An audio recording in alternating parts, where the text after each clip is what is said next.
오늘 하나님의 이 말씀 우리 같이 한번 저를 따라해 보시죠. 삶의 현장에서 여러분 큰 목소리로 한번 저를 따라해 보시겠습니다.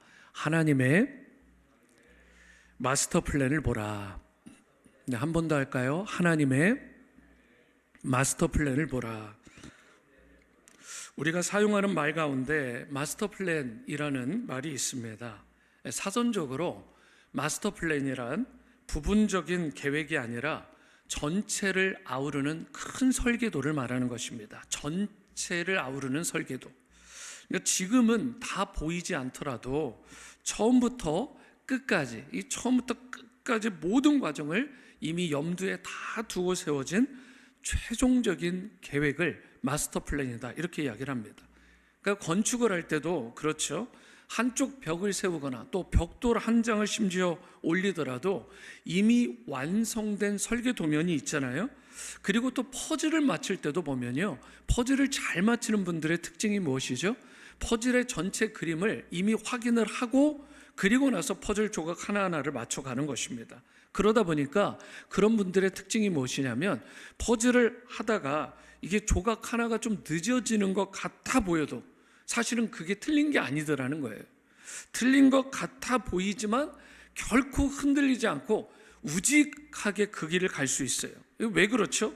전체 그림, 그 큰 마스터 플랜을 이미 알고 있기 때문에, 이게 이미 마음에 딱 뒀고 생각에 두었기 때문에 흔들림 없이 계속해서 그 조각들을 맞춰가고 또 설계 도면에 따라 건축을 해가는 것입니다. 우리가 영적으로 말하면 하나님의 마스터 플랜이란 지금 내 삶에 일어나는 사건이요, 그 하나하나를 넘어서는 것입니다.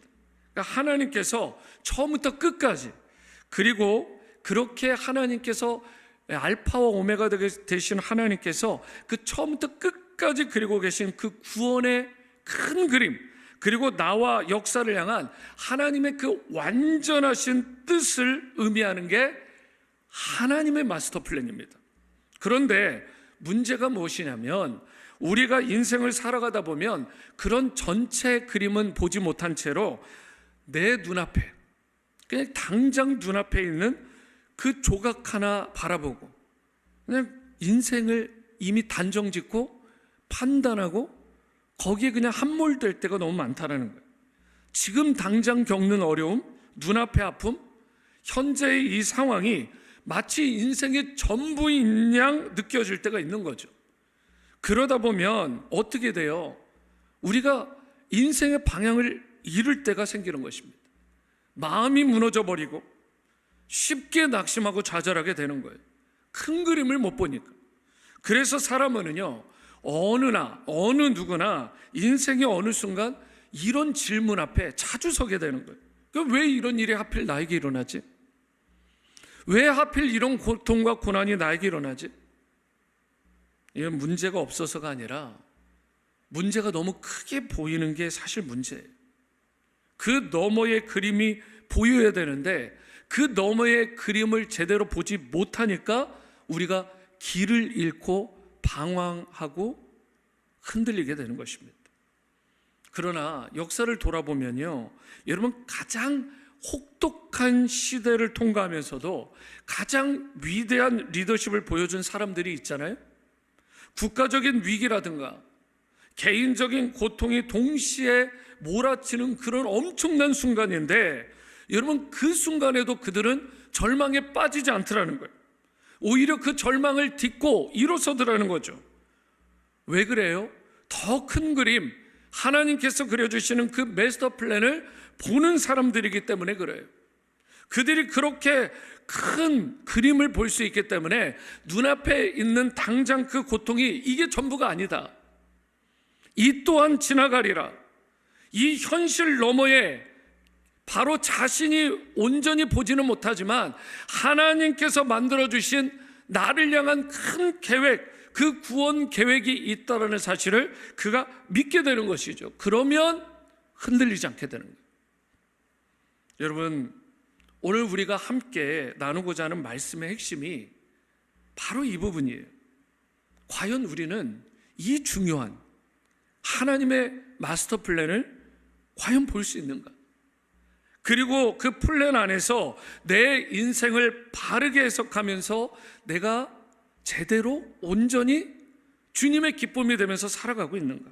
그러니까 이 질문에 대한 답을 사람의 생각이나 경험이 아니라 하나님의 말씀 속에서 우리가 좀 찾았으면 좋겠습니다. 그래서 오늘 본문 로마서 9장이죠. 이 말씀을 통해서 과연 하나님의 마스터 플랜은 무엇이고 그 마스터 플랜을 보기 위해서 우리에게 필요한 것이 무엇인가, 이 부분을 함께 살펴보고자 합니다. 첫 번째로 하나님의 마스터 플랜을 보기 위해서는 우리가 반드시 회복되어야 될 게 있어요. 그건 뭐냐? 마음속 눈물입니다. 내 마음속에 그 눈물이 회복되어야 되는 것입니다. 본문 1절에서 3절 말씀을 보십니다. 내가 그리스도 안에서 참말을 하고 거짓말을 아니하노라. 나에게 큰 근심이 있는 것과 마음에 그치지 않는 고통이 있는 것을 내 양심이 성령 안에서 나와 더불어 증언하노니 나의 형제 곧 고륙의 친척을 위하여 내 자신이 저주를 받아 그리스도에게 끊어질지라도 원하는 바로다. 여러분, 얼마나 놀라운 고백이에요. 바울의 솔직한 고백이 여기에 있죠. 내 마음에 큰 근심이 있다. 그치지 않는 고통, 아픔이 있다. 그런데 이 고백은요, 사역의 실패에 대한 탄식 수준이 아니죠.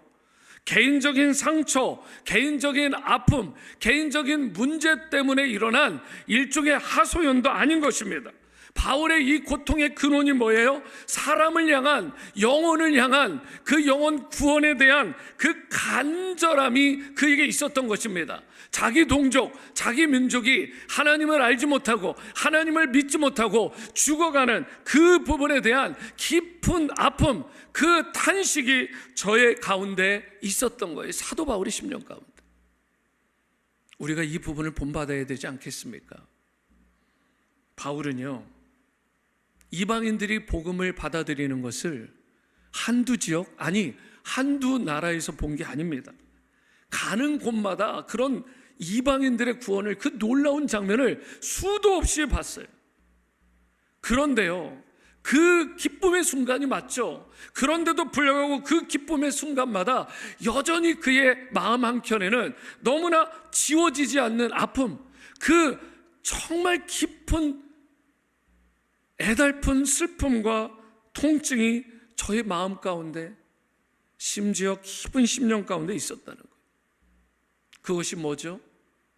정작 자기의 동족, 자기의 민족, 그 고륙이 하나님께 아직 돌아오지 않았을 뿐더러 아직도 돌아오지 않으려고 그 마음을 강팍해 하는 부분, 이 부분 때문에 찢어지는 아픔이 그에게 있었던 것입니다. 그래서 그가 이렇게까지 이야기를 하는 거예요.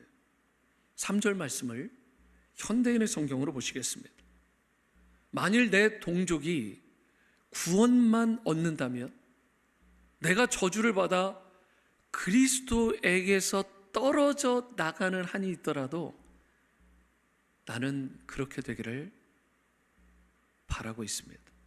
여러분과 제가 이 말씀 앞에, 어쩌면 이 질문, 물음 앞에 좀 겸비하게 자기를 솔직하게 돌아볼 수 있어야 돼요.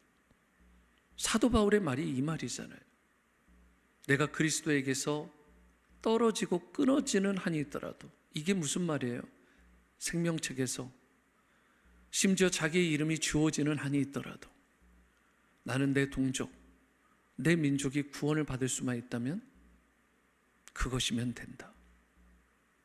여러분, 우리가 조국 대한민국을 향해서, 제2의 조국인 이 미국 땅을 향해서 우리의 고륙 친척을 위해서, 동족을 위해서 이런 마음이 있었는가? 어쩌면 단 한 번이라도 이런 마음이 있었는가? 진지하게 자기를 돌아볼 필요가 있는 것입니다. 여러분, 이게 사실 쉽지 않잖아요. 나는 지옥에 갈지라도 이들은 하나님께서 베푸시는 구원을 받았으면 좋겠다라는 이 놀라운 고백이에요. 이게 엄청난 희생, 엄청난 헌신 아닙니까? 동시에 정말 간절한 열망을 담은 표현이 오늘 3절의 표현인 것입니다. 여러분, 그런데 또 놀라운 것은요, 이게 신약시대 사도 바울에게만 일어나는 고백이 아니었어요.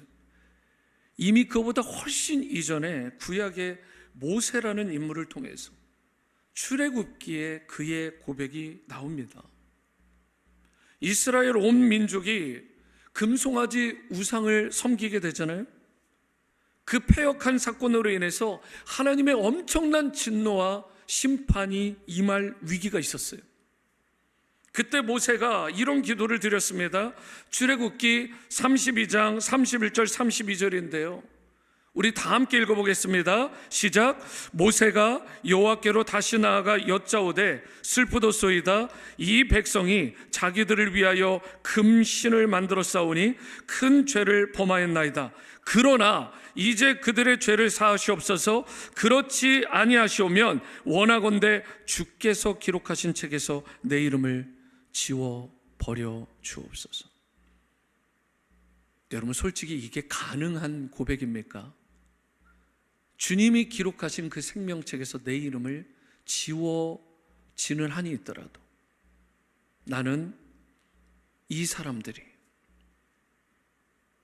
비록 패역해 보이고 강팍해 보이는 이들이지만 이들을 진멸하지 마시고 이들을 구원해 달라고 하는, 여러분, 이 엄청난 모세의 심정이요. 여러분, 이것이 진정한 중보자의 모습이고 우리 그리스도인들이 가져야 될 진정한 마음이요 눈물이 되어야 되지 않겠습니까?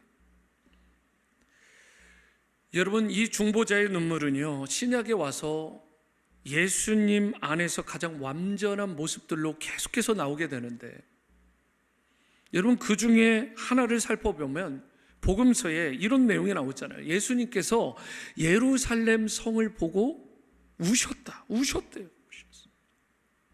당시 예루살렘 성 안에 있던 사람들은요 장차 일어날 일을 알지 못한 채로 잘 먹고 그저 잘 살 것이라고 그렇게 생각하고 살아왔었어요. 그런데 주님은요 예루살렘 성에, 그리고 그곳에 있는 그들의 미래를, 그 앞날을 미리 다 내다보시잖아요. 장차 로마 군대에 의해서 수많은 사람들이 죽임을 당하고 성전이 불타고 회파될 것, 우리 예수님은 다 아신 것입니다. 그래서 예수님은요 구원받지 못하고 또 그 구원의 기쁜 소식에 오히려 마음을 강팍하게 하고 그렇게 하나님 앞에 패역한 민족으로 살아가는 그 예루살렘 성, 그 성을 바라보며 심히 통곡하고 깊은 눈물을 흘리신 것입니다. 오늘날 이 시대를 살아가는 우리에게도요 이런 예수님의 눈물이 필요한 것 아니겠습니까? 메마른 눈물이 다시 회복돼야 되는 것입니다. 우리는 이 세상이 삭막하다 너무 척박해, 예전보다 더 삭막해졌어라고 말할지 모르지만 사실 엄밀히 따져보면 이 세상이 삭막하고 척박한 게 아닙니다. 내 심령이 메마른 거예요. 쩍쩍 갈라진 것입니다. 내 심령이 딱딱해지고 강팍해진 거예요. 그렇기 때문에 예수님께서 잃어버린 영혼들, 죽어가는 자들을 바라보시면서 우셨다, 그렇게 통곡하셨다. 바로 그 눈물이, 그 아픔이, 그 진실성이, 진심이 여러분과 저에게도 회복되어야 되는 것입니다.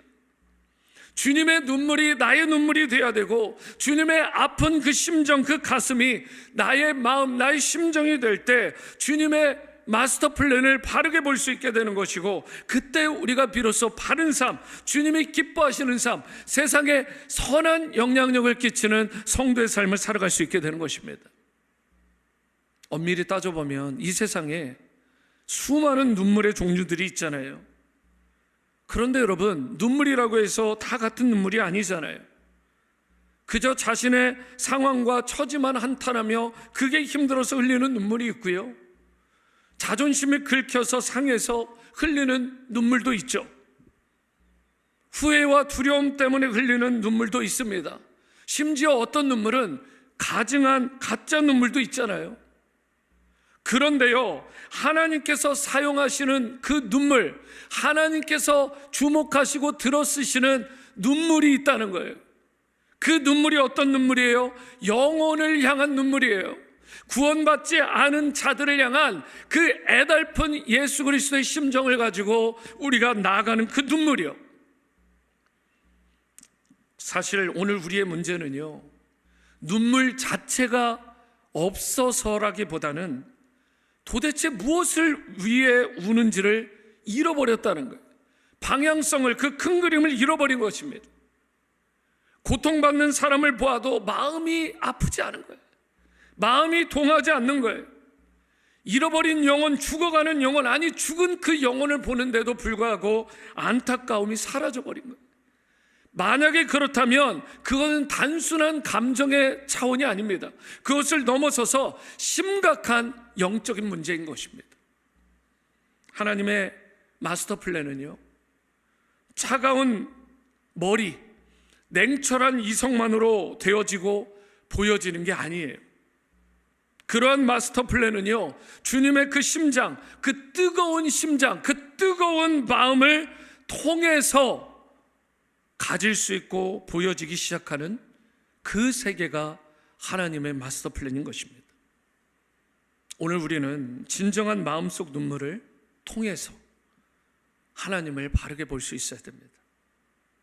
하나님의 그 깊은 마음속 눈물을 우리가 보고 알 수 있어야 되고, 내가 도대체 무엇을 위해 울어야 될지, 무엇을 향해서 달려가야 할지를 바르게 깨달아야 되는 것입니다. 바로 그때 여러분과 제가 바른 길로 나갈 수 있게 되고요, 하나님의 위대하시고 완전하신 그 마스터 플랜, 그 아름다운 플랜 안에서 맺어야 될 열매를 풍성하게 맺게 되는 것입니다. 이와 같이 우리가 하나님의 마스터 플랜을 보면서 바울처럼, 모세처럼, 무엇보다 예수님처럼 내 마음속 눈물이 진정 회복되어야 되는 것입니다. 두 번째로, 하나님의 마스터 플랜을 보고 그것을 우리가 동참하며 살아가려면 영적인 눈이 열려야 되는 것입니다. 우리의 영적인 눈, 나의 영적인 눈이 활짝 열려야 되는 거예요. 여러분, 영적인 눈이 무엇인가요? 그것은 가치를 분별하는 눈을 말하는 것입니다. 단순히 많은 것을 아는 지식의 눈이 아니라 하나님께서 무엇을 귀하게 보시지? 하나님께서 무엇을 귀하게 여기시지? 하나님의 시선이 어디를 향하고 있지? 이것을 알아보는 눈이 바로 영적인 눈인 것입니다. 그리고 이 영적인 눈이 열리면 여러분, 우리가 평범해 보이던 그 모든 것들이 얼마나 귀한 것인지를 가슴속 깊은 곳에서부터 감사와 함께 깨닫게 되는 거예요. 반대로 세상에 크게 보이던 그 모든 것들은 사실은 별게 아니구나, 이게 덧없는 것이구나, 이 사실을 깨닫게 되는 것입니다. 여러분, 영적인 눈이 닫히면요, 하나님이 베풀어 주신 그 많은 선물들이 있는데, 그 은사들이 있는데 그 선물들을 하찮게 여겨요. 그리고 영원한 것은 버려버리고요, 오히려 순간적인 것, 찰나의 것, 세상적인 것, 쾌락적인 것들을 붙드는 아주 어리석은 일을 반복하고 그것이 좋지 않은 습관이 되고 마는 것입니다. 본문 4절과 5절 말씀을 보시기 바랍니다. 그들은 이스라엘 사람이라 그들에게는 양자됨과 영광과 언약들과 율법을 세우신 것과 예배와 약속들이 있고, 여러분, 얼마나 귀한 것들이에요. 그 다음에요, 조상들도 그들의 것이요 육신으로 하면 그리스도가 그들에게서 나셨으니 그는 만물 위에 계셔서 세세에 찬양을 받으실 하나님이시라. 아멘. 여러분, 이 말씀에서 바울은요, 이스라엘에게 주어진 그 엄청난 놀라운 특권들을 열거해요. 뭐 이것만 있진 않겠지만 가장 대표적인 것들만 뽑아도 이 정도입니다. 4절에서 양자됨, 언약들, 율법, 예배, 약속, 그 언약 다 보이시나요? 여러분 5절을 보시면 조상들, 그리고 그리스도가 그들에게서 나셨다라고 하는 그 그리스도의 혈통까지요. 이런 특권은요, 여러분 어느 민족에게나 그렇게 쉽게 주어지는 특권이 아니잖아요. 엄청난 특권이요, 엄청난 은사요, 축복인 것입니다. 그런데 문제가 뭐였어요? 저들이요, 그 축복의 가치를 제대로 깨닫지 못한 거예요. 그걸 못 본 것입니다. 그래서 그들은 하나님보다 항상 우상을, 하나님보다 돈을 더 사랑하고 그걸 선택했고요, 영원한 가치, 영원한 것을 붙들기는커녕 도리어 순간적인 것, 일시적인 것, 쾌락적이고 향락적인 것, 그 모든 악한 것들을 선택했다는 거예요. 왜 그래요? 영적인 안목이 없었기 때문에 그렇습니다. 여러분, 시력보다 중요한 것이 영적인 안목이에요. 가데스 바네아에서 12명의 정탐꾼 스토리 아시죠? 여러분, 그들이 장차 나아가게 될 그 가나안 땅을 정탐하고 오잖아요. 40일 후에 와서 어떤 보고를 합니까? 10명은 그 땅의 거주민들이 너무 강하다, 그 성은 너무 견고하다, 장대한 네피림의 후손들이 있어서 그곳에는 절대 못 들어간다. 그러나 여러분 2명, 곧 여호수아와 갈렙은 어땠어요? 그들은 달랐잖아요. 능히 그 땅을 차지할 수 있다라고 하는 그 10명과 전혀 다른 보고를 하게 됩니다. 가나안 땅이 강한 것 눈으로 보기에는 맞다. 하지만 그 땅은 하나님께서 이미 우리에게 주신 바 되었다. 그렇기 때문에 그 땅을 차지할 수 있다라는 믿음의 선포를 제대로 보고한 것입니다. 같은 시각, 같은 장소에서 40일 동안 같이 동고동락했던 정탐꾼들입니다. 그런데 그 10명과 그 2명의 정탐꾼들이 왜 각각 다른 보고를 했을까요? 그것은요, 사실만, 상황만 보는 사람이 있고요, 그 사실과 그 상황 너머에 역사하시는 그 하나님의 마스터 플랜, 그 언약을 바라보는 사람이 있었던 거예요. 10명의 정탐꾼이지요, 그 사람들은 그저 눈에 보이는 것들만 봤을지 몰라요. 하나님이 펼쳐주신 마스터 플랜을 제대로 보지 못한 것입니다. 그 결과가 뭐예요? 엄청난 참혹한 참담한 일이 벌어지잖아요. 10명의 말에 동의했던 세대, 그래서 밤새도록 그들이 울죠. 목소리를 높이면서 거기서 끝난 게 아닙니다. 하나님을 원망해요. 하나님이 세우신 모세와 아론을 대적합니다. 급기야 어떤 얘기를 하죠? 우리가 애굽으로 돌아가자.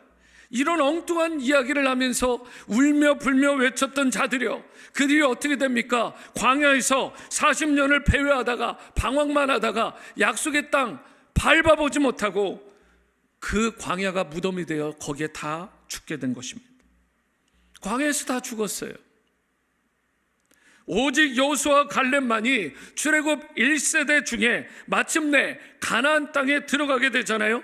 그래서 하나님께서 만들어주신, 그 세워주신 마스터 플랜을 그동안은 귀로만 들었지만 이제는 그곳에 들어가 직접 눈으로 보고 만져보고 밟아보게 되고 그 은혜를, 그 자손들까지 누리는 엄청난 은혜와 축복을 저들이 누리게 된 것 아니겠습니까?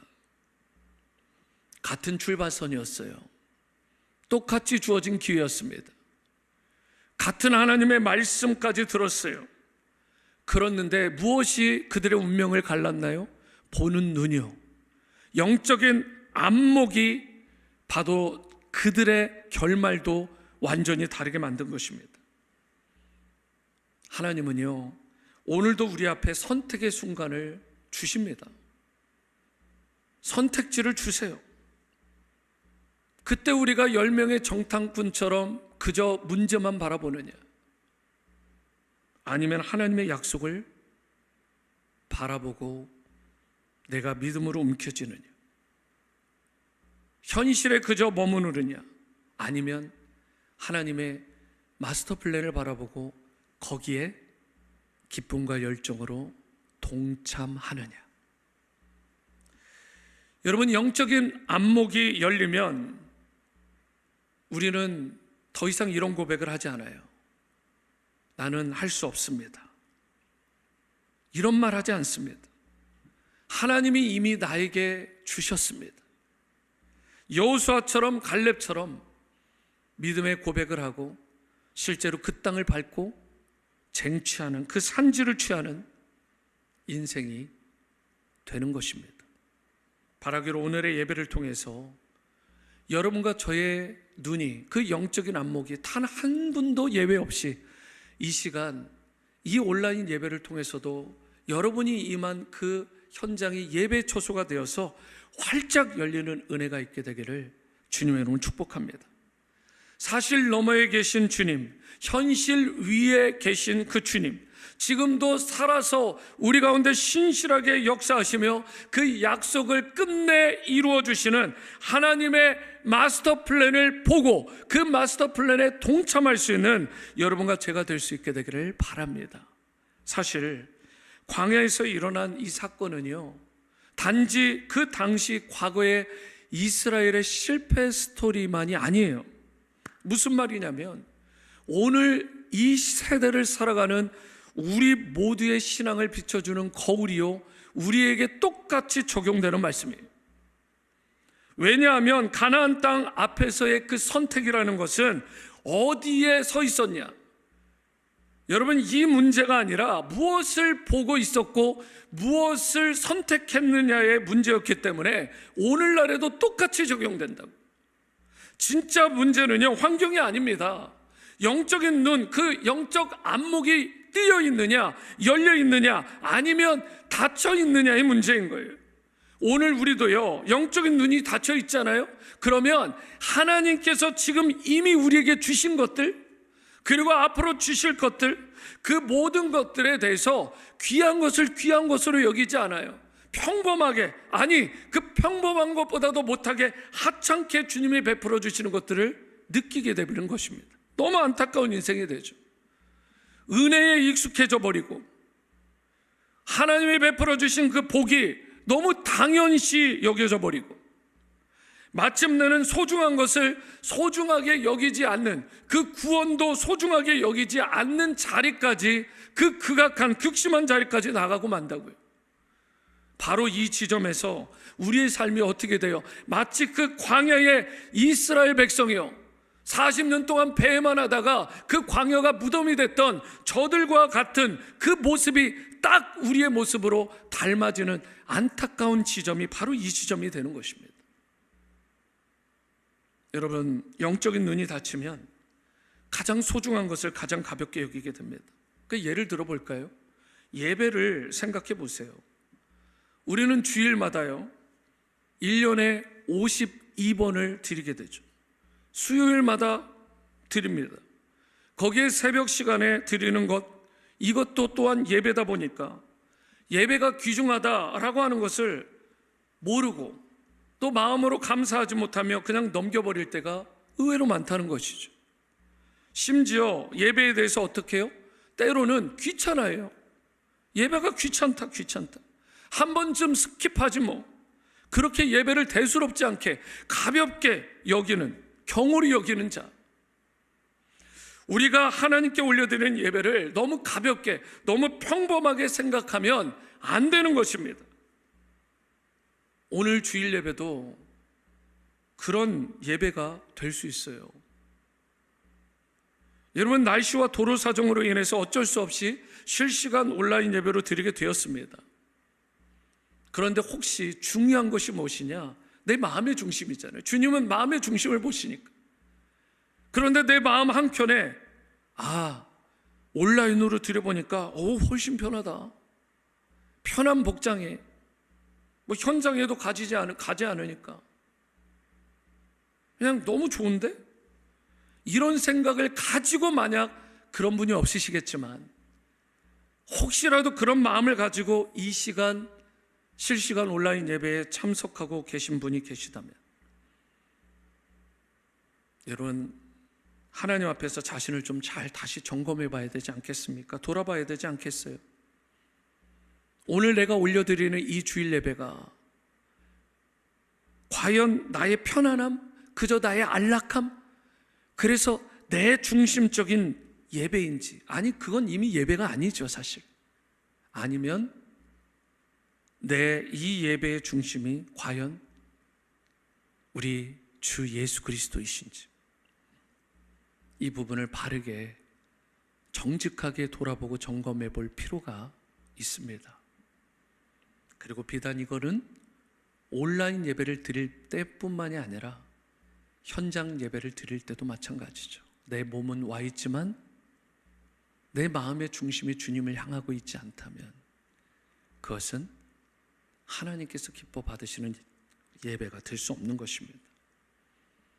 그런데 여러분, 때로는 우리가 예배만 소홀히, 예배만 가볍게 여기는 게 아니더라는 것이죠. 나에게 주어진 가정이 얼마나 소중합니까? 그런데 그 가정을 소중하게 여기지 않는 거예요. 나에게 주신, 선물로 주신 자녀들을 내가 사랑하지 않고 너무 가볍게 여길 때가 있지는 않습니까? 그리고 나에게 주신 그 구원, 그 감격과 그 은혜, 그리고 믿음이요. 여러분, 우리는 너무 자주 소중한 무언가를 잃어버리고 나서야 소중하구나, 그때가 참 좋았어 라고 깨닫는 실수를 반복하곤 하죠. 주님은 우리에게 분명히 이렇게 말씀하세요. 8절을 보시죠. 곧 육신의 자녀가 하나님의 자녀가 아니요 오직 약속의 자녀가 씨로 여기심을 받느니라. 이게 보여지는 것, 드러나는 게 중요한 게 아니라 진짜 소중한 것은 영적인, 또 우리의 심령에 주시는 가치라는 것이죠. 이 말씀에 따라 보면 뭐라고 말씀해요? 육신의 자녀가 하나님의 자녀가 아니다라는 거예요. 이게 얼마나 충격적인 거예요. 오직 약속의 자녀가 씨라고 말하는데, 이 씨라는 거는요, 단순히 자손이 의미되는 게 아니라 여러분, 하나님의 구원 역사를 이어가는 그 계보요, 하나님의 계획 안에 있는 그 사람이요, 하나님의 마스터 플랜 안에 포함된 그 영혼, 그 사람을 말하는 것이잖아요. 다시 말해서 하나님은요, 혈통의 계보가 아니라 믿음의 계보를 중시하세요. 그리고 믿음의 계보를 통해서 구원의 역사를 이어가시는 것입니다.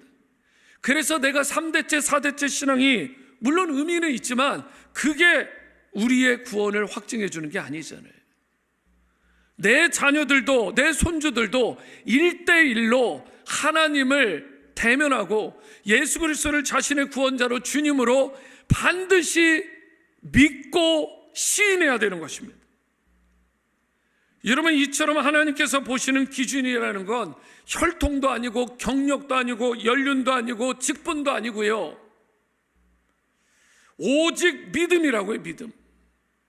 믿음으로 예수 그리스도 안에 들어갈 때 우리는 자연스럽게 하나님의 마스터 플랜 안에 들어가게, 그 플랜 안에 동참하게 되는 것이고, 그 순간 하나님의 뜻, 하나님의 계획, 하나님의 그 구원의 섭리가 누군가의 이야기가 더 이상 아니라 바로 곧 나의 스토리가 되는 것입니다. 저는 바라기로 여러분과 제가, 우리 자녀들이, 우리의 자손들이 바로 하나님의 마스터 플랜 안에 들어가고 그 구원 계획 안에서 놀라운 구원의 스토리를 써 내려가는 은혜가 있게 되기를 축복합니다. 말씀을 맺겠습니다. 사랑하는 여러분, 오늘 이 말씀 앞에서 우리가 결코 피할 수 없는 한 가지 중요한 질문이 있죠. 나는 과연 하나님의 그 구원이라고 하는 마스터 플랜 안에 들어가 있는가? 교회를 오래 다녔다라고 하는 것이 답이 아니라고요. 직분을 가졌다 하는 것도 답이 아니고, 심지어 내가 봉사한 게 얼만데요 라고 하는 것도 답이 아닙니다. 진짜 답은 내가 과연 예수님 안에 들어와 있는가? 나는 하나님의 약속의 자녀인가? 이 질문에 대한 답이 가장 중요한 것입니다. 오늘 혹시라도 습관처럼 내가 예배를 참여하고 오늘 또 이 예배를 통해서 실시간 온라인 예배를 내가 형식적으로 드리는 분이 있지는 않으신지, 만약 그런 분이 있다면 하나님을 향한 그 예배, 나의 마음의 중심을 잘 점검해 보실 수 있게 되기를 바라고, 신령과 진정으로 영과 진리 안에서 마음과 뜻과 정성과 힘과 생명을 다하기까지 삶의 모든 현장에서 최고의 하나님께 최고의 예배를 드리는 여러분과 제가 될 수 있게 되기를 바랍니다. 비록 온라인으로 드리는 예배지만 오늘 예배를 통해서도 여러분들 예수님을 인격적으로 만나실 수 있게 되기를 바라고, 그 예수님을 나의 구원자로 주님으로 영접하실 수 있게 되기를 바랍니다. 그리고요, 이미 그 예수님을 나의 구원자로 주님으로 믿고 영접한 분이 계시다면 다시금 내가 믿음의 눈을 떠서 영적인 안목이 뜨여져서 하나님의 그 큰 그림, 그분의 그 구원의 마스터 플랜을 우리가 바라볼 수 있게 되기를 바랍니다.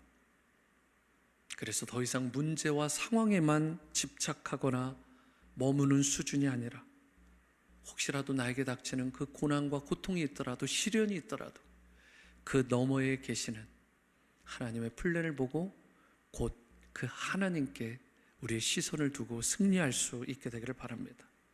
하나님은요, 지금도 여전히 여러분 한 분 한 분을 향한 크고 놀라운 계획, 가장 선하고 완전하신 마스터 플랜을 가지고 계십니다. 이제 그 크고 완전하신 계획을 바라보시고요, 그 계획 안에서 자신의 자리와 그 사명과 그리고 생명을 온전히 발견하실 수 있게 되기를 바랍니다.